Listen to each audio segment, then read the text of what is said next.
माँ भारती को प्रणाम करता हूँ आप सबके, और अपने इष्ट गुरु माता पिता को प्रणाम करता हूँ। बच्चों, ढेर सारा लाड प्यार, और सभी लोगों को सुबह सुबह की हंसी खुशी और उत्साह भरी राम राम। बरसात लगभग आ ही चुकी है। देश के बहुत हिस्सों में ज़बरदस्त बारिश हो रही है, और जिन हिस्सों में बारिश अभी नहीं हुई है वहाँ 15-20 दिन के अंदर अंदर होने लगेगी।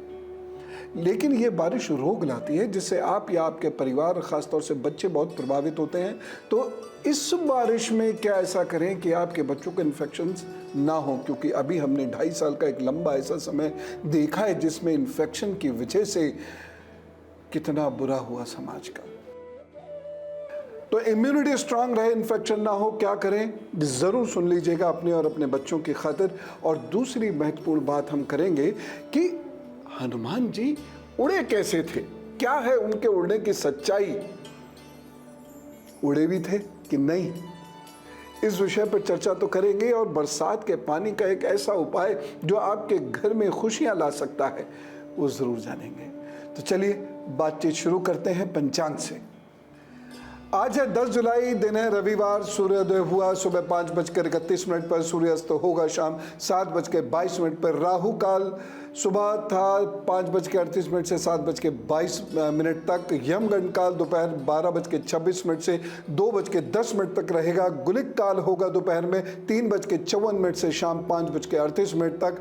अभिजीत मुहूर्त आपको मिल रहा है 11:59 से दोपहर 12:54 तक। अमृत काल मिलेगा रात में 10:20 से 11:48 तक। और निश्चित मुहूर्त आपको मिलेगा रात में 12:06 से 12:47 तक। अब फटाफट जान लेते हैं मेष, वृषभ और मिथुन राशि का हाल, सावधानी और उपाय। मेष राशि, दोपहर तक थोड़ा ध्यान रखकर चलने की जरूरत है। दोपहर तक वाहन बहुत सावधानी से चलाएं, किसी से कोई पंगा ना लें। वाद विवाद को बिल्कुल आपको अवॉइड करना, और एक सावधानी जरूर आपको रखनी है, वो ये अपना धन और कीमती सामान, कागज आदि बचा कर रखिएगा। उपाय क्या करना है, इस दिन ओम हनुमताय नमः का जप करें 108 बार, फिर अपने काम पर जुटें, प्रभु जी सब ठीक करेंगे। वृषभ राशि की बात करते हैं। दोपहर तक का समय अच्छा नहीं है, दोपहर के बाद शनि समय अच्छा होना शुरू होगा। कुछ अच्छे लोग आपको मिलेंगे, आपकी प्रशंसा भी होगी। बस एक सावधानी रखिएगा, इस दिन अपने पेट का विशेष रूप से आप ख्याल रखिएगा। अगर कोई परेशानी हो तो चिकित्सक सलाह जरूर ले लें। बाकी एक उपाय कर लें, और इस दिन का उपाय क्या है कि आप 5 सब्जियों का दान कर दीजिएगा, कच्ची सब्जियों का, प्रभु जी सब ठीक करेंगे। मिथुन राशि की बात करते हैं। मिथुन राशि के लोगों के लिए शत्रु भय है, शत्रु परेशान करने की कोशिश करेगा, इसलिए ऑफिस वगैरह में आप बिल्कुल अलर्ट रहिएगा। अलर्ट रहेंगे तो कोई प्रॉब्लम नहीं होने वाली है, एक सावधानी लेकिन ज़रूरी है। अपनी तरफ से किसी की मान हानि मत कीजिएगा। उपाय क्या करेंगे, शहद का दान करें, प्रभु जी कल्याण करेंगे। तो ये सारी महत्वपूर्ण बातें अभी चल रही हैं, और अभी बहुत सारी महत्वपूर्ण बातें और मैं आपको बताने वाला हूँ। बस फिलहाल फ़ोन टाइम हो गया है। 9711002266 9711002266 ये व्हाट्सएप नंबर है, इस पर अपना प्रश्न भेज सकते हैं। और साथ ही साथ gurdev@newsnation.in पर मेल कर सकते हैं। जब आप मेल करें तो प्रश्न उत्तर तो अपना फ़ोन नंबर ज़रूर दे दीजिएगा। और उसके साथ साथ ये ध्यान रखिएगा, ये सारी सेवाएं निःशुल्क हैं। सर, मैं सविता बोल रही हूँ। सविता जी, जी बोलिए। हाँ जी, सविता बोल रही हूँ सर। राम राम गुरु जी, आपको शत प्रणाम। राम गुरु जी, मेरा नाम सविता है। डेट ऑफ बर्थ बताइए। मेरा 12 सितंबर 1984। बर्थ प्लेस है सोनीपत, हरियाणा। जी। और बर्थ टाइम है गुरु जी 8 बजे से 8:30 सुबह, 8 और 8:30 के बीच में सुबह।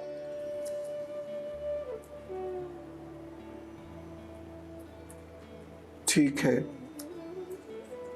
गुरुजी, थोड़ी फाइनेंशियली प्रॉब्लम ज्यादा चल रही है। मैं अपनी जॉब के लिए पूछना चाह रही थी आपसे कि मैं गवर्नमेंट जॉब की तैयारी कर रही हूँ। मैं बताता हूँ अभी आपको, लेकिन चूंकि टाइम में बहुत फर्क है इसलिए मुझे कुछ चीजें पूछनी है। क्या आपके दांत टेढ़े मेढ़े हैं? नहीं गुरुजी, टेढ़े मेढ़े नहीं है दांत। आगे दांत ऊपर नीचे तो नहीं चढ़े हुए हैं? नहीं गुरुजी, ऊपर नीचे नहीं है।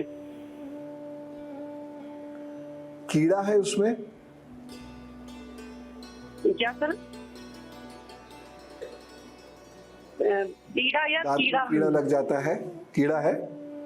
हाँ, आगे के एक दांत में थोड़ी प्रॉब्लम हुई थी, आरसीटी करवाया था नीचे वाले दांत में। ठीक है, ठीक है। उसके साथ आपको भाइयों का सुख नहीं मिल पाता क्या? नहीं सर, भाई तो है एक, मेरा प्यार भी काफी करता है मुझे। डिस्टेंस रहता है, मदद नहीं कर पाते वो क्या आपकी? हाँ, मदद तो करता है लेकिन वही फाइनेंशियली थोड़ी सी प्रॉब्लम आ जाती है।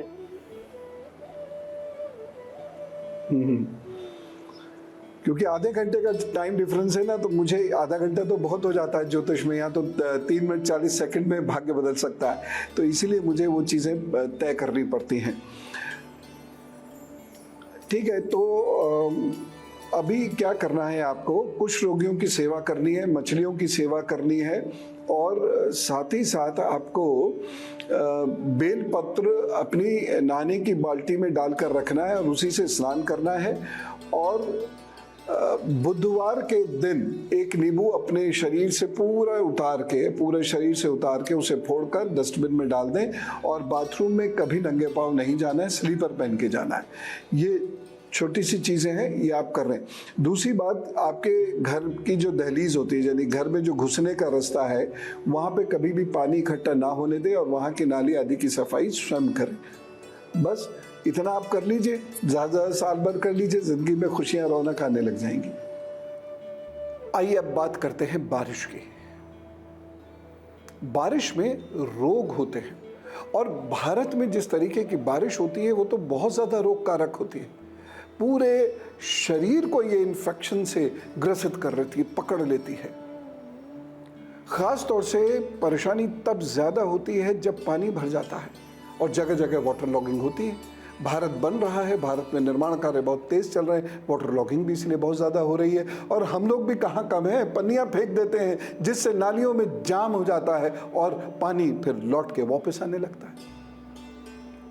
तो बरसात के समय में शरीर में दर्द होता है, बुखार आता है, पेट की समस्या होती है, लिवर की समस्या होती है, आँखों की समस्या होती है। और इसीलिए यहाँ ज्योतिष भी हमारी ज़बरदस्त मदद कर सकता है। कोई परेशानी होने पर चिकित्सा सलाह तो ले ही लीजिएगा, लेकिन साथ ही साथ ज्योतिष की बात भी मान लीजिएगा। आयुर्वेद के अनुसार वर्षा ऋतु में त्रिदोष बहुत अधिक होता है। त्रिदोष यानी वात पित्त कफ तीनों बिगड़ जाते हैं, और इसकी वजह से स्वास्थ्य बहुत बिगड़ता है। और ऐसे समय में जब हमने देखा है चीज़ें बहुत ख़राब हुई हैं और लोगों को बहुत नुकसान का सामना करना पड़ा है, अनेक जानें चली गई हैं, तो इस बरसात में हमें अपनी इम्यूनिटी बहुत स्ट्रांग रखनी है। बराए मेहरबानी अपने और अपने परिवार के लिए, अपने ख़ास तौर से बच्चों के लिए ये बात ज़रूर ध्यान से सुनें। पूरी बरसात मिठाई कम लेनी चाहिए, बरसात में अधिक मिठाई लेना मना है। नमकीन चीज़ों का सेवन थोड़ा बेहतर रहता है, लेकिन बहुत तला भुना नहीं होना चाहिए। नमक से यदि आपको परेशानी है तो मत लीजिएगा, लेकिन मिठाई के बजाय नमकीन लीजिएगा। गाय के घी यदि आपको मिल जाए तो बारिश में या ये इस मौसम में या किसी भी इन्फेक्शन के समय गाय माता का घी जो होता है वो बहुत लाभ देता है, बहुत लाभ देता है। ये आपको अनेक रोगों से दूर रखता है और इम्यूनिटी स्ट्रांग करता है।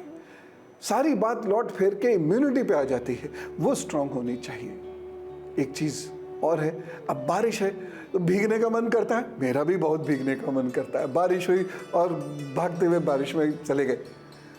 भीगते वक्त तो कोई दिक्कत नहीं, लेकिन भीगने के बाद फिर बहुत जल्दी परेशानियाँ होती है। इसलिए आप भीग जाएं, एक तो बहुत लंबे समय मत भीगेगा, और भीगें तो फिर बस तुरंत अपने रूम में जाकर और अपने कपड़ों को ठीक कर लीजिएगा। कई बार तो मजबूरी में भी भीगना पड़ जाता है, क्या करें, बच ही नहीं सकते, तो एकदम शरीर को पोंछ लीजिएगा। इसलिए वो सारे लोग जो ऑफिसेज वगैरह जाते हैं या बाहर जाते हैं और वहाँ भय है कि कहीं अचानक भीग ना जाए, तो एक अच्छे से टॉवल, 1 या 2 टॉवल्स अपने साथ ज़रूर कैरी कीजिएगा। जो लोग भीग जाते हैं, और ख़ास तौर से ध्यान रखिएगा कि अगर आपके जूतों में पानी गया है, चप्पलों में पानी गया है, जाएगा ही, तो ऐसे में तुरंत पाँव को अच्छे से धोइए और घर पे आते ही उंगलियों के बीच में घी लगा लीजिए, फिर आपको इन्फेक्शन नहीं होगा। नहीं तो स्किन का इन्फेक्शन होने का भय रहता है। और जहाँ आपके खुजली होती है स्किन पर, वहाँ पर भी घी तुरंत लगा लीजिएगा या नारियल के तेल में कपूर मिलाकर वह लगा लीजिएगा। घर में पानी इकट्ठा मत होने दीजिएगा, उसे बुहारते रहिएगा। मैं जानता हूँ कठिन काम है, लेकिन ये करना बहुत ज़रूरी है। एक चीज़ और, बरसात के समय पे जो लोग घंटों तक जिम आदि करते हैं वो उन्हें नहीं करना चाहिए। अधिक व्यायाम नुकसान देता है, वात डिस्टर्ब कर देता है, इसलिए बारिश के समय में सामान्य व्यायाम करना चाहिए। बारिश के समय में आप और आपका परिवार ये वायदा करें मुझसे कि आप तुरंत के तुरंत कटे हुए फल और सलाद खाएंगे। थोड़ी देर भी अगर रख दिए, यानी 15 मिनट भी वो रखे हुए हैं, तो आप उन्हें नहीं खाएंगे, क्योंकि बारिश के समय में कटा हुआ फल या सलाद ये बहुत जल्दी इन्फेक्टेड हो जाता है और ये परेशानी पैदा करता है। और बारिश के समय में कोई भी फल आप खाएंगे तो काट के ही खाएंगे, क्योंकि बहुत सारे फलों में, ख़ासतौर से आम और अमरूद में, कीड़े अंदर चले जाते हैं और वो सीधे पेट के अंदर और वहाँ फलते फूलते हैं। इसीलिए आप फल काट कर खाएंगे, ठीक। अधिक से अधिक 10 मिनट का कटा हुआ फल अथवा सलाद आप खा सकते हैं, इसके बाद नहीं। और उसमें वैसे भी आयरन बहुत तेज़ी से डेवलप होता है, वो नुकसान देता है। बरसात के समय में और भी बहुत चीज़ों का ख्याल रखना होगा। और इस बार मैं इसलिए विशेष रूप से कह रहा हूँ क्योंकि हमने लगभग 2.25 वर्ष बहुत डर डर कर बिताया है, बहुत अपने लोगों को खोकर बिताया है, और सारी प्रॉब्लम इन्फेक्शन और इम्यूनिटी की थी। तो इन बरसात में ये इन्फेक्शन और इम्यूनिटी की प्रॉब्लम ना हो, इसलिए मैं सारे उपाय आपको बता रहा हूँ। प्लीज़ इसे सीरियसली लीजिएगा अपने और अपने परिवार की खातिर।